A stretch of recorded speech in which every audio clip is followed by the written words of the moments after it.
वंदनीय धर्म स्वरूप पुरुष भक्ति स्वरूप मातृ शक्ति पहले प्रातः काल की शुभ वेला में मंगल वेला में परम पूज्य गुरुदेव जी के चरणारविंद में परमपिता परमात्मा को साक्षी मानते हुए अपने अपने पैरों की चौकड़ी लगाकर बैठते हुए शरीर को सीधा रखते हुए मन को अपने पास लाते हुए चित्त वृत्ति को एकाग्र करके बैठते हुए चेहरे को मंच की ओर रखते हुए आंखें खोल करके बैठते हुए किसी भी प्रकार की हलचल को रोकते हुए धर्म की चर्चा, जीवन सुधार की चर्चा, प्रभु की पवित्र पावनी चर्चा कहने और सुनने का प्रयास कीजिए। धन्यवाद।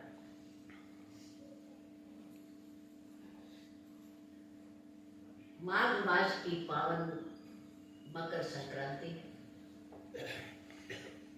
आपके इस तीर्थ का शिलान्यास का उत्सव और परम पूज्य गुरुदेव जी की पुण्यतिथि के उपलक्ष्य में रखा गया ये वार्षिक उत्सव, जिसके लिए सभा के द्वारा 5 दिन का समय निश्चित किया गया और आज उसमें तीसरा दिन है।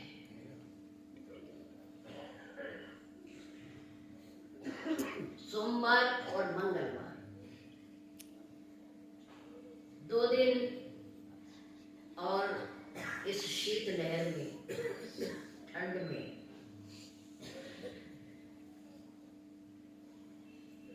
आप बड़ी अच्छी संख्या में बहुत सुंदर तरीके से आ रहे हैं और शेष 2 दिन भी आने की और कृपा करेंगे,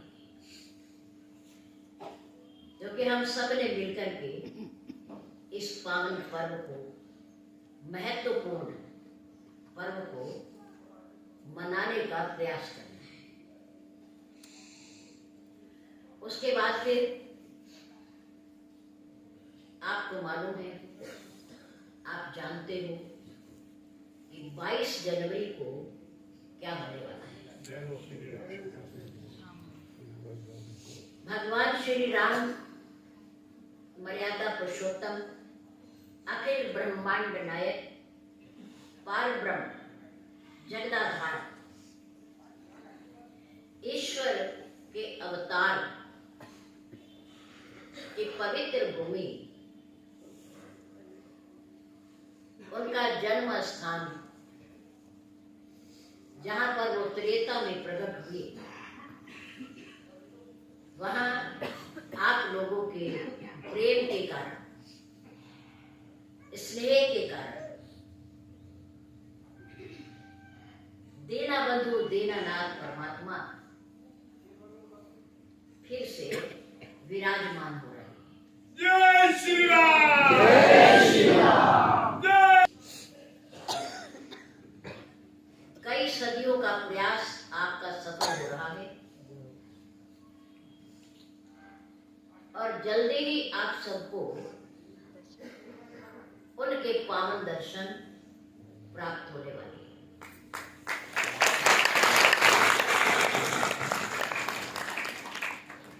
जो अवधपुरी में पवित्र तीर्थ क्षेत्र में अब तक ना गए हों, वो 22 जनवरी के बाद जब सबके लिए मंदिर खुल जाएगा तो आप जाइए, जरूर जाइए। पवित्र सरयू नदी का जल बह रहा है वहां, जो मानसरोवर से प्रकट हुई है। मानसरोवर हमारे सनातन धर्म में जहां जहां ज्योतिर्लिंग है, जहां जहां भगवान के सिद्ध पीठ हैं, मंदिर हैं, वहां कोई ना कोई जल का स्रोत जरूर है, आप जानते हो, आप स्नान करते हो वहां। लेकिन अवध में जहां भगवान श्री राम जी का अवतार बना था, वहां कोई जल स्रोत नहीं था। तो भगवान शंकर जी ने, भोलेनाथ जी ने कृपा करके मानसरोवर में से एक धारा अवध को पवित्र करती हुई, सींचती हुई, जो उन्होंने नीचे को छोड़ी, वो सरयू नाम से प्रसिद्ध हुई। उसका जल बड़ा पवित्र है और गंगा से निकलने वाली माँ, गंगोत्री से निकलने वाली माँ गंगा का जल तो शीतल होता है, बड़ा ठंडा होता है, क्योंकि वो गंगोत्री के पहाड़ से गिरती है, जहां 12 महीने बर्फ जमी रहती है। लेकिन श्री मानसरोवर से निकलने वाली मां सरयू का जल थोड़ा गर्म होता है, ज्यादा शीतल नहीं होता, गंगा जी की तरह थोड़ा गर्म होता है। जिन्होंने स्नान किया है उन्हें पता है।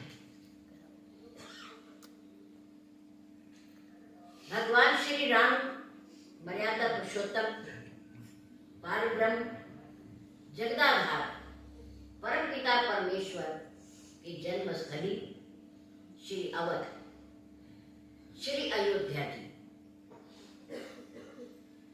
उसमें जो पवित्र नदी बह रही है, जो मानसरोवर से निकली है, सब नदियों का गमन दक्षिण की ओर है। गंगा जी बह करके कहाँ जा रही है?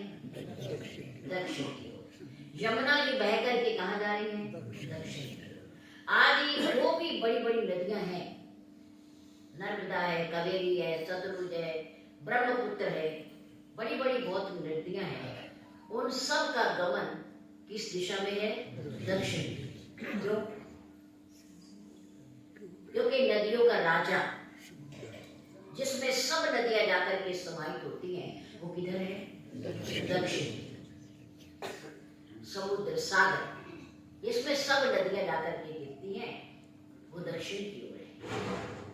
लेकिन सरयू नदी जी का गमन उत्तर दिशा की ओर है।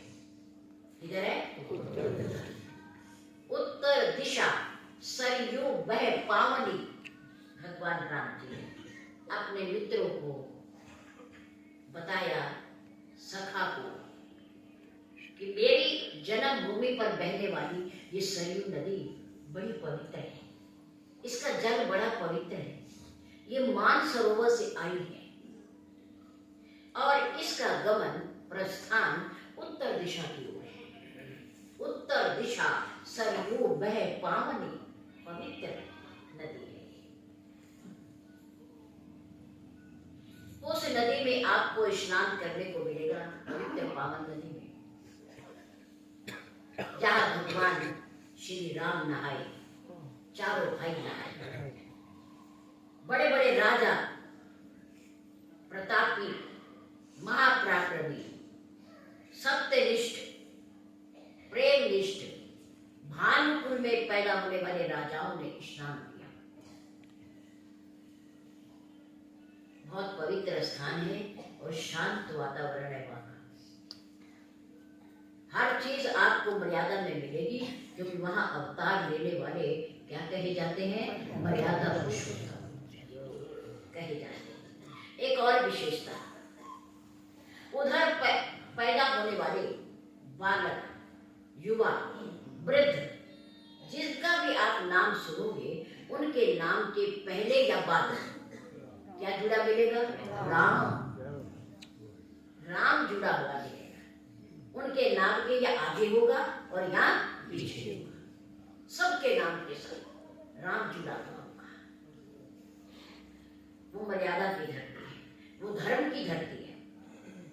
हमारे श्री रामचरितमानस में 4 धरतियां हैं। बड़ी विशेषता है इस ग्रंथ की, बहुत बड़े बड़े चमत्कार हैं इस पावन ग्रंथ में। इसमें 4 धरती हैं, 4 देश हैं, 4 राजा हैं, भगवान के 4 नाम हैं, 4 प्रकार की कथा है, 4 प्रकार के ही वक्ता हैं और 4 प्रकार के ही श्रोता हैं। और इस रामचरितमानस मानसरोवर के 4 घाट हैं, 4 घाट हैं। और इन 4 घाटों पर एक एक वक्ता बैठा है और उसके सामने कथा सुनने के लिए एक एक श्रोता भी बैठा है।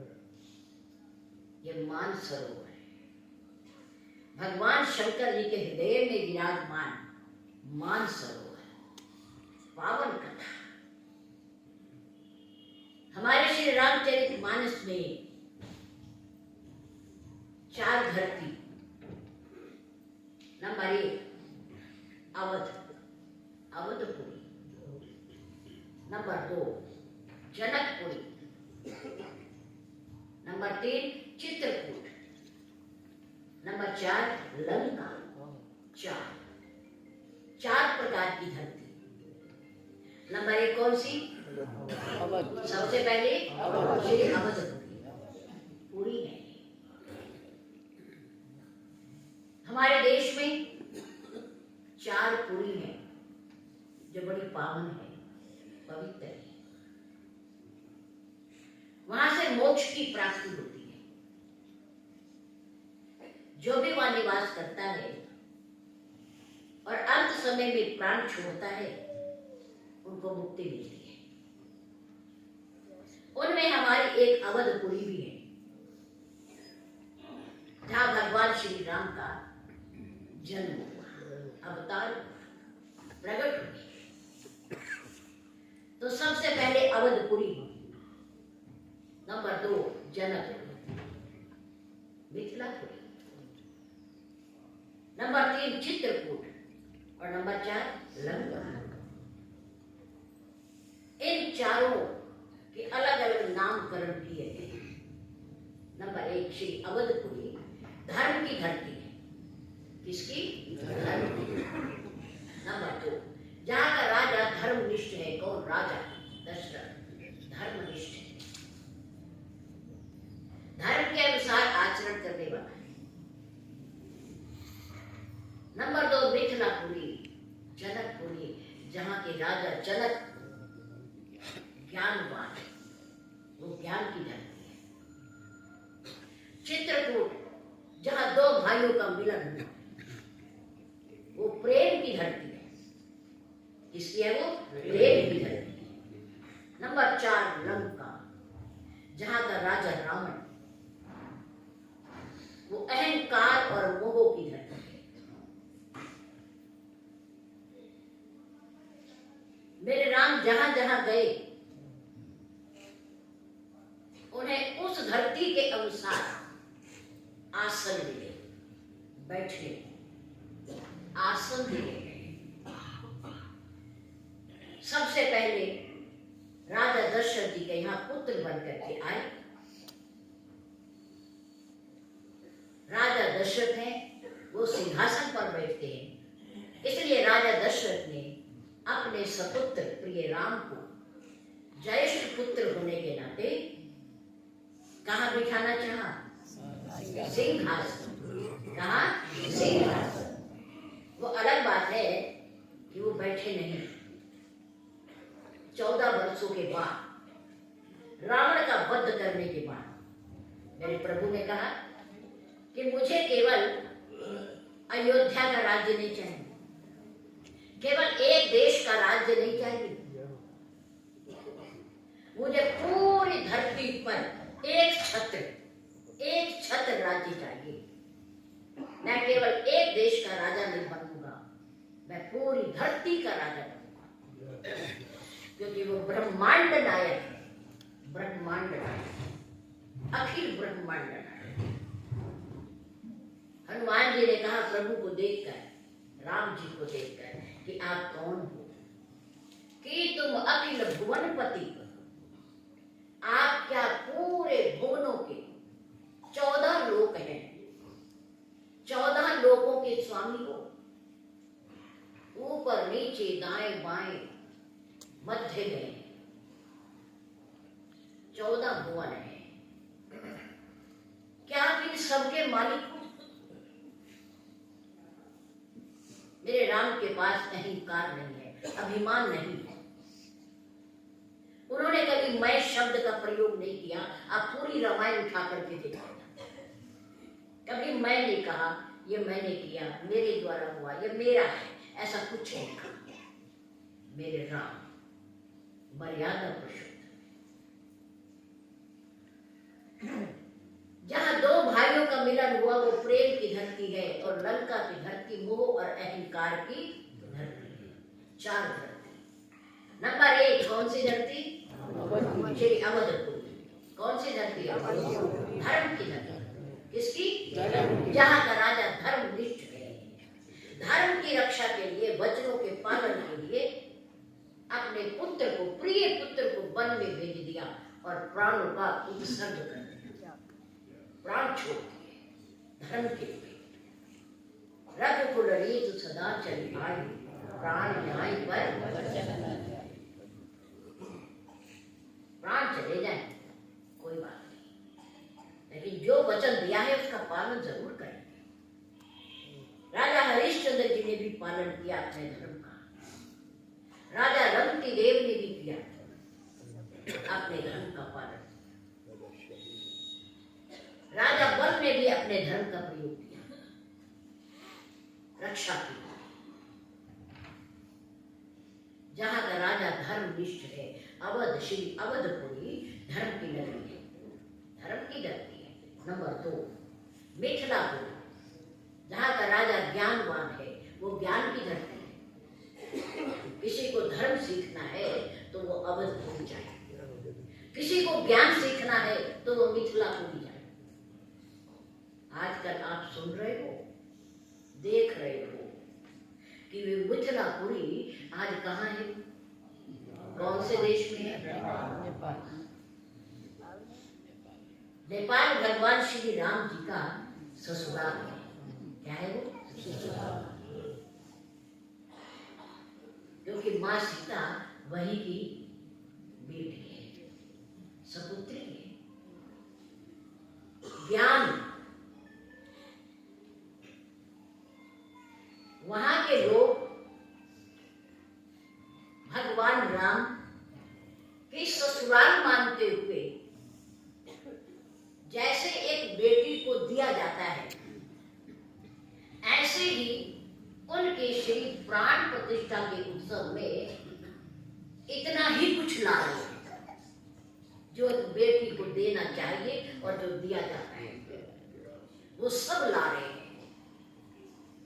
भगवान श्री राम को अपना दामाद मानते हुए दामाद को हमेशा दिया जाता है, लिया नहीं जाता, क्योंकि दान, कन्या का दान जब एक बार कर दिया तो उनसे फिर लेते नहीं, उन्हें देते देते।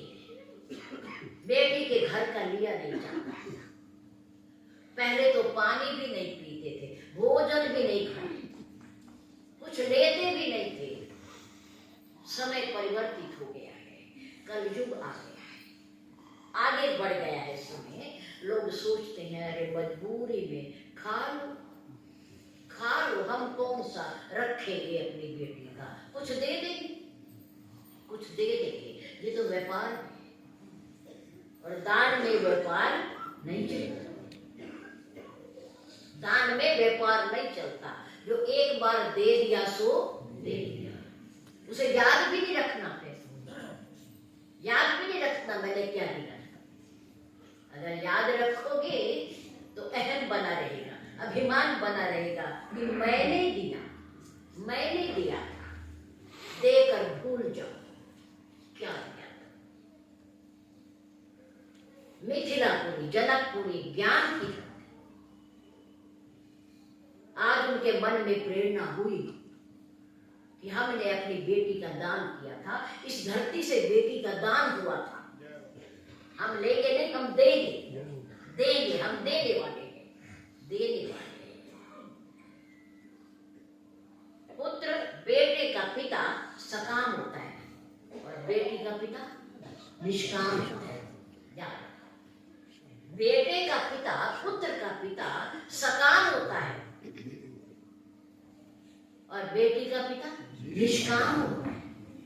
उसकी कोई कामना बेटी के प्रति नहीं होती, देना है उसने तो देना है, देना। निष्काम भावना रखता है पुत्री का पिता, बेटी का पिता।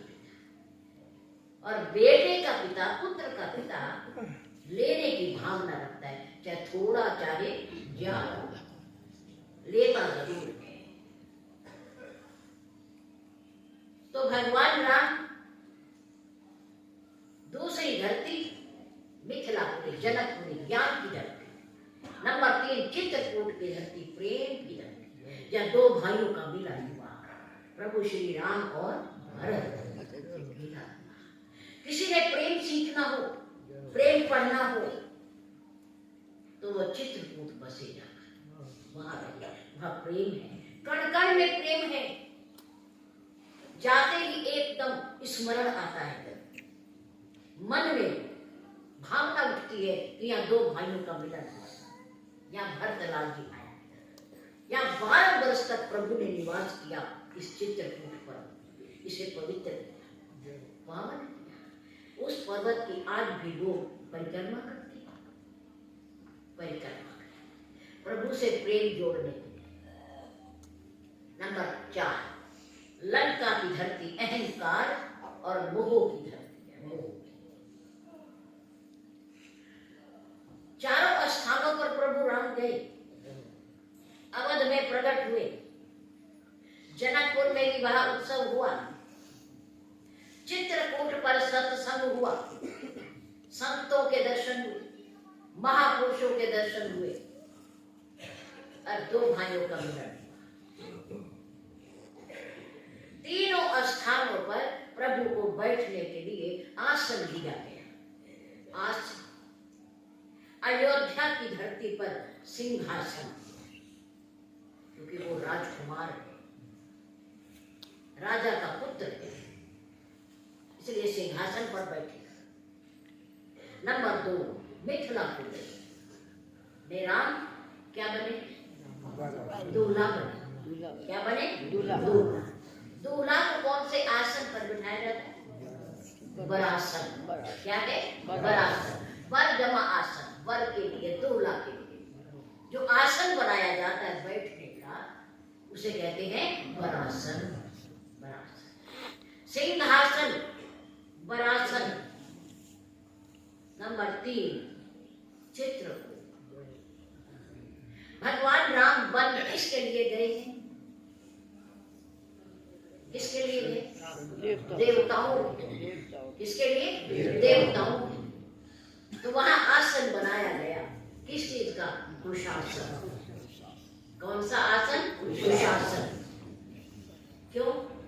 क्योंकि इस समय न तो प्रभु राजकुमार है, न प्रभु दूल्हा है, पर प्रभु क्या है? एक वनवासी।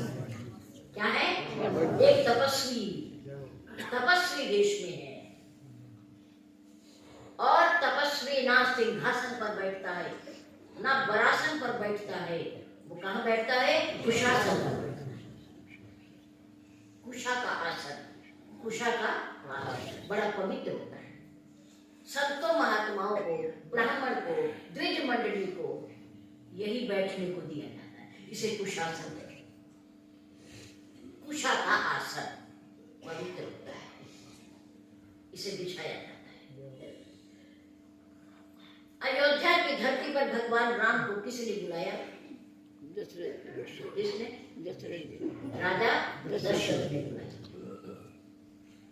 मनु रूप में। और मिथिला की धरती पर भगवान राम को किसने बुलाया? महाराजा जनक। निमंत्रण तो महर्षि विश्वामित्र जी को था, उस समय प्रभु राम और लक्ष्मण उनके साथ थे। तो महर्षि विश्वामित्र जी ने कहा, राम क्या तुम हमारे साथ चलना चाहोगे? हम जनकपुरी जा रहे हैं। वहां राजा जनक की सुपुत्री सीता जी का स्वयंवर है, हमें निमंत्रण है और हम जा रहे हैं, आप चलो। प्रभु राम ने कहा, गुरुदेव, पूज्य ऋषिवर, आपके साथ भेजते हुए मेरे पूज्य पिताजी ने एक बात कही। क्या? कि आज से महर्षि विश्वामित्र जी आपके पिता हैं, आपके गुरु भी हैं, इसलिए इनकी हर आज्ञा का पालन करना तुम्हारा कर्तव्य है, तुम्हारा कर्तव्य है। ये जो कहें वो करो, जहां ले जाए वहां जाओ, वहां जाना है। इसलिए हम तो आपके सानिध्य में हैं, आपके साथ हैं, आप जहां भी ले चलोगे, जो भी करने को कहोगे हम करेंगे भी और वहां जाएंगे। चलिए, महर्षि विश्वामित्र जी के साथ प्रभु राम और लक्ष्मण जनकपुर गए, मिथिलापुर गए। उसके बाद चित्रकूट पर किसने बुलाया? देवताओं ने। देवताओं को पता था कि भगवान राम वन की यात्रा करते हुए यहाँ आएंगे, यहाँ आएंगे। इसलिए एक घास फूस की कुटिया उनके लिए पहले से ही बनाकर रख दी थी। रामायण में लिखा हुआ है, आप पढ़ लेना, पहले से ही बनी हुई थी। पर उसमें अंदर बैठने, प्रवेश करने से पहले प्रभु राम ने क्या किया था? आप नहीं करते अपने गृह प्रवेश के लिए, क्या करते हो? हवन यज्ञ नहीं करते। घर की शुद्धि के लिए, जमीन की शुद्धि के लिए, वातावरण की शुद्धि के लिए, दिशाओं की शुद्धि के लिए क्या किया जाता है? हवन यज्ञ किया जाता है। नहीं करते हो तो करा करो। गृह प्रवेश से पहले क्या करो? उस धरती को पवित्र करो, देवी देवताओं को आमंत्रित करो, बुलाओ, उन्हें भोजन दो, उनको जलपान कराओ, हवन के द्वारा, यज्ञ के द्वारा, उनसे आशीर्वाद लो, उनकी कृपा के पात्र हो, जिससे वहां का वातावरण शुद्ध हो जाए, कल्याणमय हो जाए। इसलिए प्रभु श्री राम ने भी उस कुटिया में प्रवेश करने से पहले क्या किया? यज्ञ किया और अपने वस्त्र में अवधपुरी की जन्मस्थली की क्या लाई थे? मिट्टी बांध कर वो उन्होंने उस घर के एक कोने में स्थापित की, ईशान कोने में। कहाँ स्थापित की? ईशान कोने, जहाँ पूरब और उत्तर दोनों दिशाएं मिलती है, उसे ईशान कोण कहते हैं। वहां पर विराजमान थी। अब प्रभु राम प्रतिदिन उठते हैं और सबसे पहले किसको प्रणाम करते हैं? अपनी जन्मभूमि, लाई हुई मिट्टी को प्रणाम कर दिया, मानो जन्मभूमि को प्रणाम कर दिया। जरूर करना चाहिए। जहां भी रहते हो उस धरती को प्रणाम करो, उस धरती को प्रणाम करो। धरती मां है। क्या है ये? मां। हमें क्या दिखाई देती है? मिट्टी, कंकड़, पत्थर, हमें ये दिखाई देती है, पर वास्तविक कौन है ये? चेतन है, जड़ नहीं है सिर्फ, ये चेतन है। इसका प्रमाण है आपके पास। धरती मां चेतन है, हमें जड़ दिखाई देती है, मिट्टी दिखाई देती है, कंकड़ पत्थर दिखाई देते हैं, पर नहीं, इसमें चेतनता भी है। गंगा बहता हुआ पानी दिखाई देता है, पर गंगा चेतन भी है, गंगा माँ का स्वरूप भी है अपना। गंगा माँ की सवारी है मगरमच्छ। अगर चेतन ना हो तो सवारी क्यों करेगी? वाहन क्यों चाहिए उसे? नहीं, वाहन किसको चाहिए? चेतन को। जिसके शरीर में चेतनता है, एक्टिविटी है, उसे वाहन भी चाहिए आने जाने के लिए। माँ गंगा चेतन स्वरूप भी है, ऐसे धरती माँ का भी चेतन स्वरूप है। प्रमाण है, जब देवी और देवताओं ने भगवान से प्रार्थना की धर्म की रक्षा के लिए, रावण से रक्षा के लिए,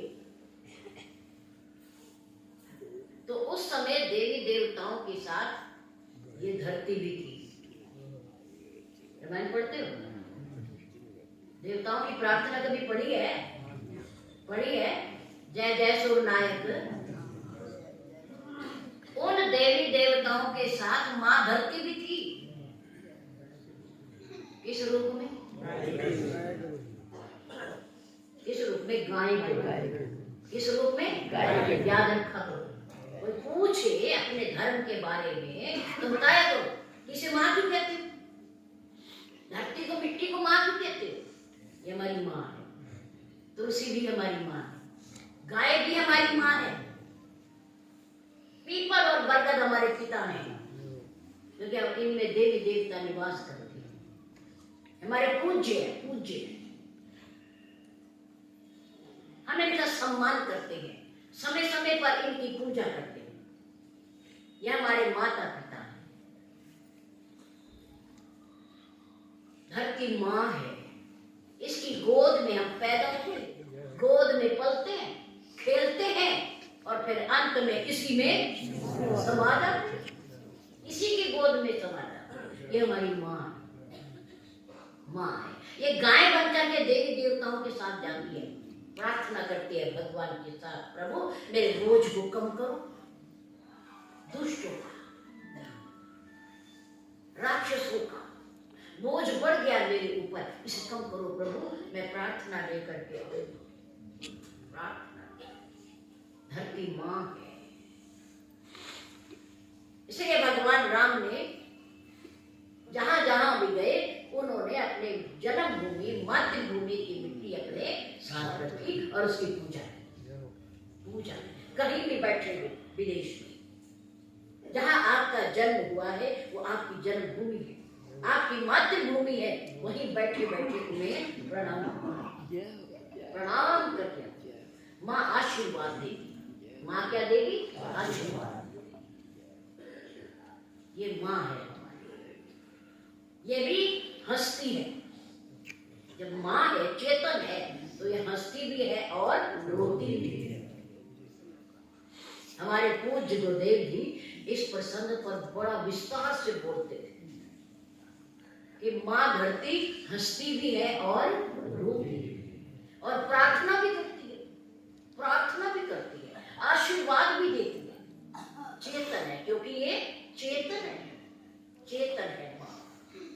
इसका ये जड़ रूप ही नहीं है, मिट्टी नहीं है, कंकड़ पत्थर ही नहीं है, पहाड़ पर्वत भी नहीं है, इसका चेतन स्वरूप भी है। और एक बात और सुनो, ये जो पहाड़ है ना ऊपर, पत्थरों के, मिट्टी के बने हुए ऊंचे ऊंचे टीले, ये भी चेतन है, ये भी एक योनि है।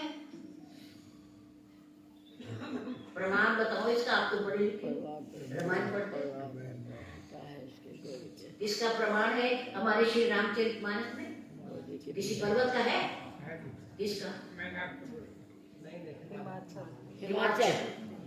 मैनाक पर्वत तो है, वो समुद्र में, जब हनुमान जी जा रहे थे, है ना, हिमाचल, उस समय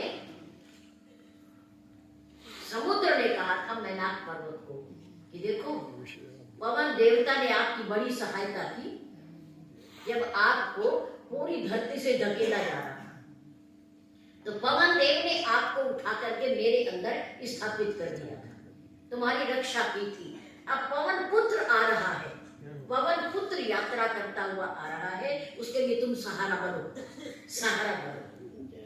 तो समुद्र में से मैनाक पर्वत निकलकर ऊपर आ गए। कहाँ आ गए? ऊपर आ गए। और जाते हुए हनुमान जी से कहा, रुको, बहुत लंबी यात्रा है, थोड़ा विश्राम कर लो, थोड़ा रुक जाओ मेरे ऊपर, मुझे पवित्र कर दो अपने चरणों से, यहाँ रुक जाओ। आपके पूज्य पिताजी ने जो मेरे ऊपर एहसान किया है, मैं थोड़ा उसे उतार सकूं, उसका बदला दे सकूं, ठहर जाओ। पर हनुमान जी ने कहा कि राम काज कीने बिना मोहि कहाँ विश्राम कह रहे हो?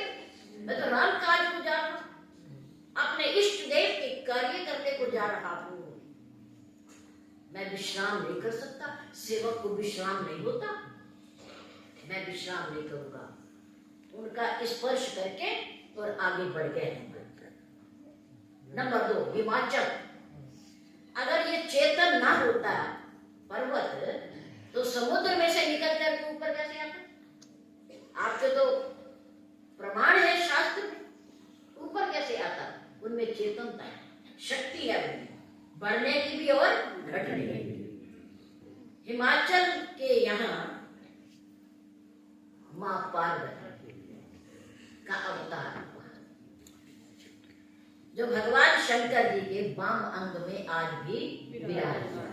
उमा, अपर्णा, गौरा, पार्वती आदि आदि नामों से विख्यात मेरी मां, भोलेनाथ जी की धर्म पत्नी। कन्या किसकी है? हिमाचल राज। अगर ये केवल पत्थर होते, मिट्टी होते, पहाड़ होते, तो कन्या का जन्म कहां से होता? इनका चेतन स्वरूप है। और इनकी धर्म पत्नी मैना, कौन है? मैना, श्रीमती मैना, हिमाचल राज की धर्म पत्नी। और उनकी कन्या मां उमा, मां पार्वती। कौन कहे इनको जड़? इनके संतान हो रही है, बताओ। ये विवाह करते हैं, ये माता पिता बनते हैं, धरती मां है, पर्वत हमारे पिता हैं। हमारे ये सनातन धर्म की महानता है, श्रेष्ठता है कि हमारे सनातन धर्म में क्या क्या छिपा हुआ है, कोई नहीं जानता, कोई नहीं जानता। ये चित्रकूट पर्वत, उसके बगल में कामदगिरी पर्वत। क्या है? कामदगिरी। एक बार सन 82 की बात है कि हमारे पूज्य गुरुदेव जी यात्रा पर श्री अवधपुरी, श्री काशी जी, श्री चित्रकूट और कानपुर की तरफ महर्षि वाल्मीकि जी का आश्रम, जहाँ पर मां सीता रही और लव कुश हुए, जहाँ वहां दर्शन कराने लिए 20-25 लोग उस समय श्री महाराज जी के सानिध्य में रहे। तो वहां पूज्य गुरुदेव जी ने कामदगिरी, चित्रकूट पर्वत के बारे में बताया कि देखो, भीषण गर्मी में ये सारे पर्वत के अन्य जो दूसरे पर्वत होते हैं, उनके पौधे सूख जाते हैं, मुरझा जाते हैं, लेकिन कामदगिरी एक ऐसा पर्वत है जहाँ प्रभु ने निवास किया, वहां की हरियाली कभी खत्म नहीं होगी, कभी खत्म नहीं, हमेशा हरा भरा मिलेगा आपको, क्योंकि वहां पार ब्रह्म ने निवास किया, परमात्मा ने निवास किया, वो हरा भरा मिलेगा आपको, बड़ी पवित्र है। दो भाइयों का मिलन हुआ, वो प्रेम की धरती है, वो प्रेम की। देवताओं ने उनके लिए कुशासन तैयार किया, अयोध्या जी में सिंहासन, जनकपुरी में बरासन और चित्रकूट पर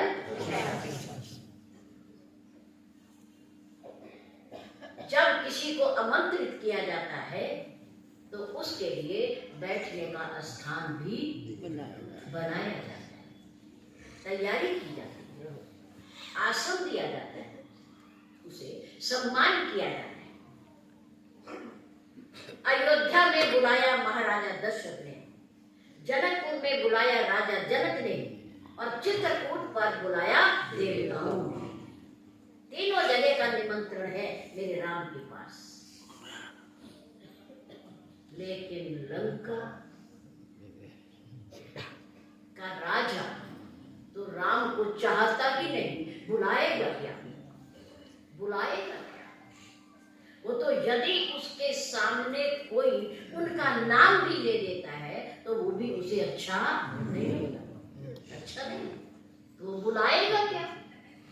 जब बुलाएगा नहीं तो आसन क्या देगा, सम्मान क्या करेगा, बैठने को क्या देगा? बिल्कुल।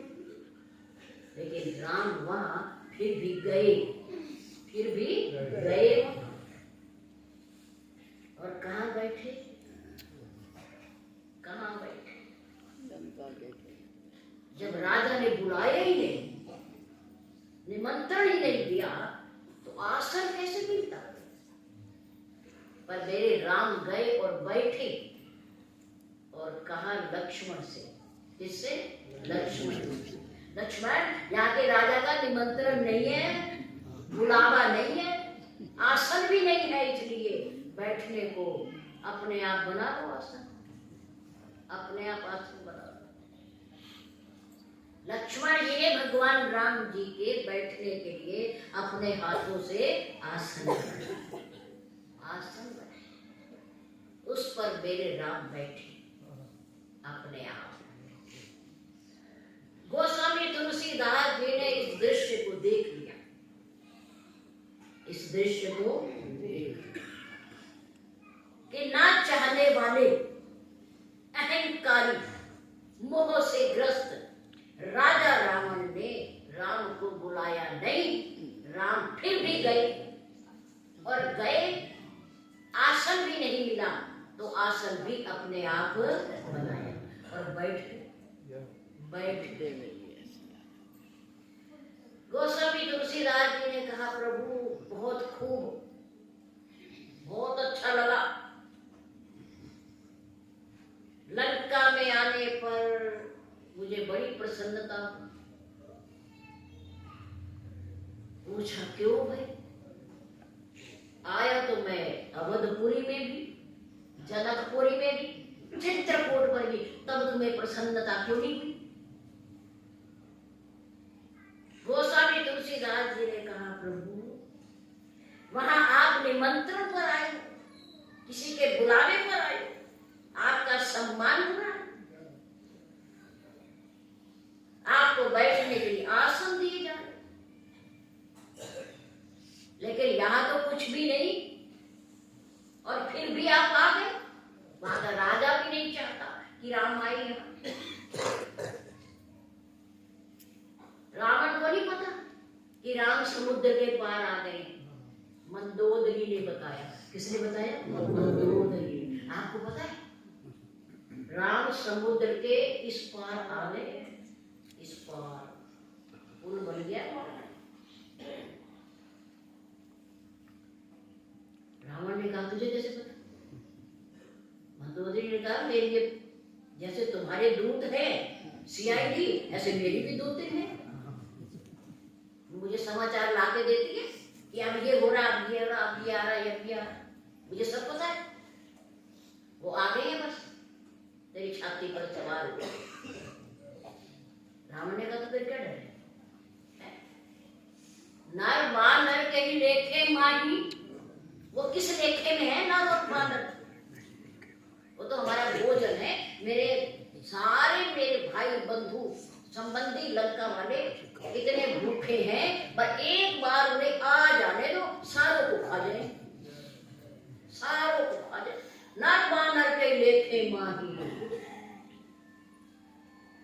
किस गिनती में है? बानर राम की सेना। आने दो एक बार, सबकी भूख मिट जाएगी। मंदोदरी ने कहा, अच्छा अब तो बहुत सारे बानर मालूम है, असंख्य हैं, उनकी गिनती भी नहीं है, हैं? और रावण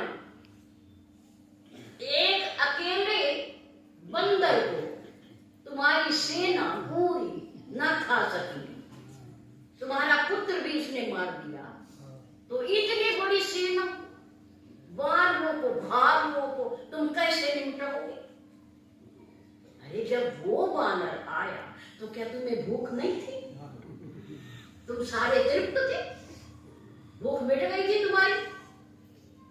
हनुमान जी भी अकेले आए और अंगद भी अकेला। अंगद जब प्रभु राम आ गए, पर्वत पर बैठ गए आसन जमा कर, तब अंगद रावण के दरबार में गए। लेकिन हनुमान जी समुद्र पार करके आए, समुद्र पार। अरे दो वानर आए और अकेले अकेले आए, तुमने खाया ही नहीं उन्हें, वो तुम्हें अंगूठा दिखाकर चले गए, तुम्हारी लंका को जला के चले गए, तुम्हारी स्त्रियों के गर्भ गिरा के चले गए, तेरे दरबार में, भरे दरबार में तुझे नीचा दिखा करके चले गए कि आ और मेरा पैर उठा। रावण, अगर तेरे अंदर शक्ति है तो मेरे इस पैर को उठा दे।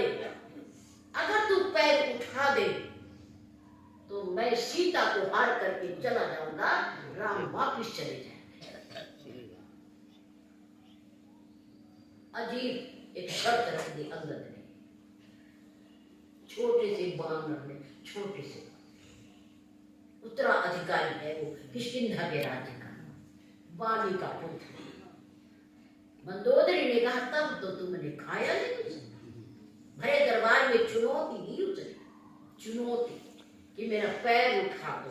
तुम उसका पैर नहीं उठा सके, खाते तो क्या, खाते तो क्या, तुम्हारी इतनी शक्ति। ऐसे राजा के यहाँ मेरे प्रभु राम जाकर के बैठ गए। वो समय तुलसीदास जी ने कहा, प्रभु मेरे अंदर राजा दशरथ जी जैसी धर्मनिष्ठता तो नहीं है, राजा जनक जी जैसा मेरे अंदर ज्ञान तो नहीं है, और मेरे हृदय के अंदर चित्रकूट की धरती जैसा प्रेम तो नहीं है। मेरा हृदय तो दोषपूर्ण है, कलुषित है, पवित्र नहीं है, ना धर्म है, ना ज्ञान है, ना प्रेम है। मैं इन सब से शून्य हूं, मेरे पास कुछ भी नहीं है। लेकिन आज आपकी शक्ति का पता चल गया, आपकी ज्ञानता का पता चल गया कि आप कितने बड़े दयालु हो। बुलाने पर तो आते ही हो, पर बिना बुलाए भी चले जाते, बिना बुलाए भी चले जाते।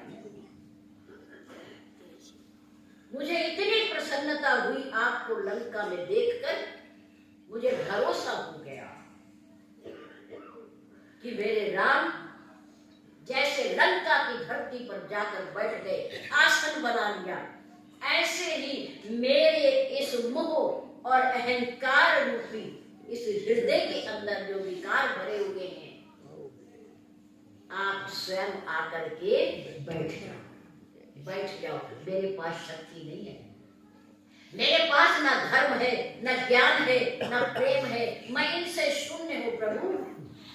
बस आपसे प्रार्थना है कि जैसी कृपा आपने लंका की धरती पर की, इस दुष्ट रावण पर की, इतनी कृपा मुझ पर भी कर देना, मुझ पर भी कर देना, मेरे हृदय में आकर के भी निवास कर देना। बहुत प्रसन्न है। तुलसीदास जी को अवसर मिल गया, मौका मिल गया प्रार्थना करने का कि प्रभु इस मान सरोवर के 4 घाट हैं, एक भक्ति घाट है, एक ज्ञान घाट है और एक कर्म घाट है, 3। चौथा घाट उसका नामकरण किया गोस्वामी तुलसीदास जी ने, दीन घाट। क्या नाम रखा? दीन घाट। एक घाट कौन सा है? पहला भक्ति का घाट, भक्ति का घाट। दूसरा घाट ज्ञान घाट, तीसरा घाट कर्म घाट, और चौथा वो हमारे और आपके। वो किसके लिए है? हमारे और आपके। न भक्ति है, न ज्ञान है, न कर्म है, कुछ भी नहीं। मैं तो दीनों का भी दीन हूँ, दीनों का भी दीन। आप कृपा करें। दीन घाट, एक घाट ऐसा भी होता है जहाँ सीढ़ियां नहीं होती, जहाँ सीढ़ियां नहीं होती, कच्चा होता है। वो किसके लिए होता है? कि जो सीढ़ियां नहीं उतर सकता, कोई भी पशु, कोई भी जानवर उस घाट से जाए और वहां सरोवर का पानी पिए, प्यास बुझा ले, प्यास बुझा ले। प्रभु तीन घाट तो आपके अच्छे हैं, आपके भक्तों के लिए हैं, महापुरुषों के लिए है, ज्ञानियों के लिए है, कर्मकांडियों के लिए है। लेकिन प्रभु मेरे पास तो इनमें से कुछ भी नहीं है। लेकिन एक घाट आपने दीन घाट जो बनाया, वो मेरे जैसे पशुओं के लिए, मेरे जैसे कर्महीनों के लिए है, मेरे जैसे भक्तिहीनों के लिए है, मेरे जैसे ज्ञानहीनों के लिए है कि आओ अंदर प्रवेश कर जाओ और उसमें से पानी पीकर अपनी प्यास बुझाओ। प्रभु कृपा करना मेरे ऊपर। गोस्वामी तुलसीदास, हमारे इस मानसरोवर की चार धरती, चार घाट, प्रभु के चार नाम, माँ सीता के चार नाम, चार प्रकार की कथा, चार प्रकार की वक्ता और चार प्रकार के श्लोक। बड़ी विशेषता इस ग्रंथ की, बड़ी विशेषता है, बहुत बड़ी विशेषता महिमा है इस ग्रंथ की। इस ग्रंथ में जितनी भी चौपाई है, दोहे हैं, छंद है, श्लोक है, वो सिद्ध मंत्र है। क्या है वो? क्या है वो? उनको सिद्ध नहीं करना पड़ता, उनको सिद्ध नहीं करना पड़ता। कोई भी समस्या हो, भगवान से प्रार्थना करो और महान पुरुषों के अनुसार इसमें से उस मंत्र को उठाओ, उसका जाप कर लो, तुरंत आपका कार्य सफल होगा, आपका कष्ट मिटेगा। बोलिए श्री सद्गुरुदेव महाराज की जय। आपकी समस्या का समाधान होगा, तुरंत होगा, तुरंत। और आप भाव से करोगे, विश्वास से करोगे, कोई भी मंत्र उठा। बहुत सारे मंत्र हमारे गुरुदेव बताया, ऐसे ऐसे मंत्र हैं कि भाव से, विश्वास से अगर बैठकर उनका पाठ किया जाए, जप किया जाए, तो बड़े से बड़ा मुकदमा, बड़ी से बड़ी सजा भी माफ हो सकती है और बहुत मुश्किल कार्य, फंसा हुआ कार्य भी निकल सकता है, सफल हो सकता है, बड़े से बड़े कष्ट का भी निवारण हो सकता है अगर आप विश्वास से करें। ये सिद्ध मंत्र है, कोई सा भी मंत्र। दीन दयाल बिरल संभारी, मन संकट हारी। ये मंत्र किसने बोला था? बताया कौन से कांड में, कौन से कांड में? शिव सुंदर कांड। किसने बोला था? माँ सीता ने। किसको कहा था? श्री हनुमान जी को, कि भगवान को मेरा संदेशा दे देना कि आपके पास इतनी बड़ी शक्ति है और मैं दुख भोग रही हूँ, मैं कष्ट भोग रही हूँ, मैं रावण की जेल में पड़ी, सर्दी में, बरसात में, गर्मी में मैं एक पेड़ के नीचे बैठी हूँ। दीन दयाल बिरद संभारी, हरहु नाथ मन संकट हारी। दैहिक, दैविक, भौतिक तापा, राम राज नहीं पाओ। ये उत्तरकांड का मंत्र है। किसी भी प्रकार का ताप हो, दुख हो, बीमारी हो, कष्ट, दैहिक हो, शारीरिक हो, दैविक हो, दैवीय प्रकोप से, प्रकृति के प्रकोप से, भौतिक, सांसारिक, किसी भी प्रकार का कोई कष्ट हो, इस मंत्र का जाप कीजिए, आपका दूर हो जाएगा, आप सफल हो जाएंगे। हमारे गुरुदेव कहा करते थे, विद्यार्थियों के लिए बहुत सुंदर मंत्र है। गुरु ग्रह पढ़न गए रघुराई, अल्पकाल सब विद्या पाई। पढ़ते हुए इस मंत्र को चले जाओ, परीक्षा में सफल हो जाओगे, सफल हो जाओगे। गुरु ग्रह पढ़न गए रघुराई, अल्पकाल विद्या सब पाई। जाके सहज श्वास श्रुति चारी, सो प्रभु पढ़ ये कौतुक भारी। कितना बड़ा अचंभा है कि जिसके मुख से वेद निकलते हैं, शास्त्र निकलते हैं, ग्रंथ निकलते हैं, श्वासों से पैदा होते हैं, वो प्रभु गुरु के द्वार पर जाकर के शिक्षा दे रहे, विद्या पढ़ रहे, ज्ञान दे रहे। ये जरूरत उन्हें नहीं, ये हमें पढ़ाया गया, हमें पढ़ाया। प्रातः काल उठ के रघुनाथा, माता पिता की कृपा मिल जाएगी। प्रातः काल उठ करके जैसे राम करते थे ऐसे किया करो, ऐसे पूज्य गुरुदेव को, पूज्य माता पिता को प्रणाम, आशीर्वाद लेगा, उनकी कृपा मिलेगी। ये बहुत जरूरी है। जो अपने माता पिता और पूज्य गुरुदेव के सामने घुटने टेक करके प्रणाम करता है, उसे दुनिया के आगे कभी घुटने टेकने की जरूरत नहीं होती। करके देखो, करके देखो। जो अपने माता पिता और गुरुदेव का हाथ पकड़ता है, उनकी कृपा का प्रसाद पाता है, उनकी सेवा करता है, उसे दुनिया में फिर किसी के आगे हाथ फैलाने की जरूरत पड़ती। आशीर्वाद से सब काम हो जाता है। इसलिए विश्वास किया करो। हमारे शास्त्र इन मंत्रों से भरे पड़े हैं। बहुत आसान है, बहुत आसान। संस्कृत में नहीं है, इंग्लिश में नहीं है, कौन सी भाषा में है? अवधी भाषा में और हिंदी में। अवधी भाषा और हिंदी में है। छोटा बच्चा भी पढ़ लेगा, छोटा बच्चा भी पढ़ लेगा। एक मंत्र है बड़ा सुंदर, बड़े से बड़े कष्ट निवारण के लिए, कैसी भी सजा हो उसमें माफी के लिए। पवन तने बल पवन समान, बुद्धि विवेक विज्ञान दिखा, कवन सुकार कठिन जग माही, जो नहीं होई तात तुम पाए, राम काज लगी तब अवतार, सुनते ही भय हो। किसने कहा ये? किसने कही ये पंक्ति? जामवंत। किसने कही? किसको कही? हनुमान जी। हनुमान जी को कही। शक्ति जाती लाई। ऐसी शक्ति आपके पास भी है, पर आप प्रयोग नहीं करते, आप उसका सदुपयोग नहीं करते। ये शक्तियां आपके पास भी ऐसी बात नहीं। हमारे शास्त्र, हमारे धर्म, सनातन धर्म का कहीं कोई तोड़ है नहीं, महान है। एक 7 वर्ष की कन्या, शायद उसका नाम अंशिका है, बड़े बड़े प्रवचन करती, हम कर भी नहीं सकते, हमें ज्ञान भी नहीं, इतने बड़े बड़े प्रवचन करती। तो कहती है हमारा सनातन धर्म सब धर्मों का मूल है।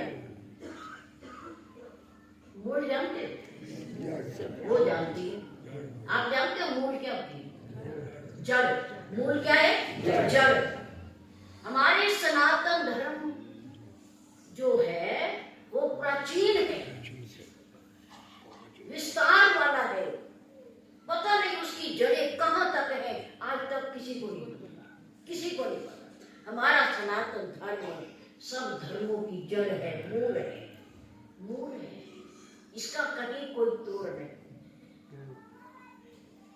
यह हमारी रक्षा करता है, जीते हुए भी और जाने के बाद भी हमारी रक्षा करता है। और इसकी रक्षा के लिए बड़े बड़े बलिदान महापुरुषों ने दे दिए। इसको बचाने के लिए अपनी गर्दनें कटवा दी और गर्म पानी में डाल दिए गए, गर्म तवे पर बिठा दिए गए, गर्म रेत उनके ऊपर डाल दी गई, दीवारों में चिन दिया गया। नौजवान बच्चों को, अभी उनके पास जवानी आई भी नहीं थी, उनको युद्ध में मार दिया गया। किस लिए? धर्म के लिए। अपने बलिदान दे दिए उन्होंने, किसके लिए? धर्म के लिए। आपने सुनते भी हुआ, पढ़ते भी, जागृति लाओ अपने। धर्म को बचाओ, धर्म की रक्षा करो। हमारा सनातन धर्म इतना विशाल है, इतना विस्तार वाला है, इतना विस्तृत है, अजर और अमर है, और इतनी गहराई तक है, किसी को कुछ नहीं पता, कुछ नहीं। धर्म साथ आता है और साथ ही चला जाता है। सृष्टि खत्म हो जाएगी पर धर्म बना रहेगा, सनातन धर्म बना रहेगा, उसकी शक्ति बनी रहे। इसलिए धन्यवाद के पात्र हो ऐसे धर्म में प्रभु ने जन्म दिया हम सबको, मनुष्य जन्म दिया हम सबको, फिर ऐसे संत मिलाए, ऐसे सद्गुरुदेव मिलाए, जिनकी कृपा हर आदमी पर बरसती है। जो मांगता है सो मिलता है, जो चाहता है सो पाता है। ऐसे सद्गुरुदेव, ये प्रभु कृपा, इसकी कृपा। अपने शास्त्रों पर ध्यान देना चाहिए, स्वाध्याय करना चाहिए, उन्हें पढ़ना चाहिए, उनकी शक्ति को देखना चाहिए, और उनमें होने वाले चमत्कारों को देखना चाहिए कि कितना अद्भुत हमारा धर्म है। हमारा धर्म नहीं छोड़ना चाहिए, सब कुछ छोड़ो पर अपना धर्म नहीं छोड़ो। जब हिंदुस्तान और पाकिस्तान बना, हमारे हिंदू भाइयों ने अपने परिवार खो दिया, घर बार छोड़ दी, जमीन जायदाद छोड़ दी, पर अपने धर्म को नहीं छोड़ा। उसे लेकर आए, उसे नहीं छोड़ा। क्या दूसरा धर्म स्वीकार नहीं करेंगे, अपने धर्म में रहेंगे, कुछ ना मिलो, कुछ ना मिलो, पर धर्म की प्रकाष्ठा देखिए, जो वहां खो करके आए उससे कई गुना यहाँ मिल गया, उससे कई गुना यहाँ मिल गया। क्यों? धर्म के बल पर। किसके बल पर? धर्म के बल पर। इसलिए अपने धर्म के प्रति आस्था और विश्वास रखो कि जिस धर्म में हम पैदा हुए हैं वो धर्म हमारा श्रेष्ठ है, धर्म हमारा श्रेष्ठ है, सनातन हिंदू धर्म। एक छोटी सी बालिका कल बोलती थी, उसने भगवे से कपड़े पहन रखे थे, मैं सुन रही थी, हम सुन रहे थे। मैं कहा ये जो भारत देश है ये हिंदू राष्ट्र है। क्या है ये? हिंदू राष्ट्र। यहाँ रहने वाला किसी भी धर्म से संबंधित हो, किसी भी जाति का हो, वो हिंदू है। कौन है वो? हिंदू है, उसे हिंदू कहा जाए। और देश में रहने वाले, चीन में रहने वाले क्या कहलाते हैं? चीनी। रूस में रहने वाले रूसी, इंग्लैंड और लंदन में रहने वाले अंग्रेज, है ना? और अरब कंट्री में रहने वाले लोग मुसलमान कहलाते हैं। और हिंदुस्तान में रहने वाले क्या कहलाएंगे? हिंदू कहलाएंगे। गर्व से कहा, शान से कहा, ऊंची आवाज से कहा करो कि हम कौन हैं? हिंदू हैं। हम कौन हैं? हिंदू हैं। हिंदू थे, हिंदू हैं और हिंदू ही रहेंगे। इसकी रक्षा हमें करनी, हमारा शास्त्र इसलिए धन्यवाद। मकर संक्रांति का कल पावन पर्व है, लोहड़ी कल भी थी और लोहड़ी आज भी है। आप सभी के लिए मंगल कामना हम करते हैं। इसी प्रकार से जुड़े रहें। जुड़ना आसान है पर जुड़े रहना कठिन। जुड़े रहना, लंबे समय तक जुड़े रहना बड़ा कठिन है। जुड़ना आसान है पर फिर भी संबंध को बनाए रखने के लिए, संबंध को बनाए रखने के लिए ये हमारी एक पॉलिसी है। क्या है? संबंध हमारी एक पॉलिसी, मतलब बीमा, एक प्रकार का बीमा है। बीमे में किस्त देनी पड़ती है, किसकी? पैसों, धन की। जितने हिसाब से होती है, वार्षिक या 6 महीने की या 3 महीने की या प्रति मंथ की होती है, प्रति महीने की भरते हैं तो हमारा बीमा चलता रहता है। और बंद कर देते हैं तो बीमा भी बंद हो जाता है, फिर सरकार भी कुछ नहीं देती, है ना? तो इसलिए संबंध बनाए रखने के लिए, संबंध रूपी पॉलिसी बीमे को बनाए रखने के लिए संदेश, आपस में मिलना जुलना, कि किस्त भरते रहा करो ताकि संबंध रूपी बीमा हमारा बना रहे, जिंदा रहे, जीवित रहे, प्रेम प्यार बना रहे। एक दूसरे से मिला करो, सुख दुख बांटा करो, शामिल हुआ करो, खुशी में गमी में आया जाया करो। ये संबंध बनाने का एक तरीका, आसान तरीका है। बहुत बहुत धन्यवाद।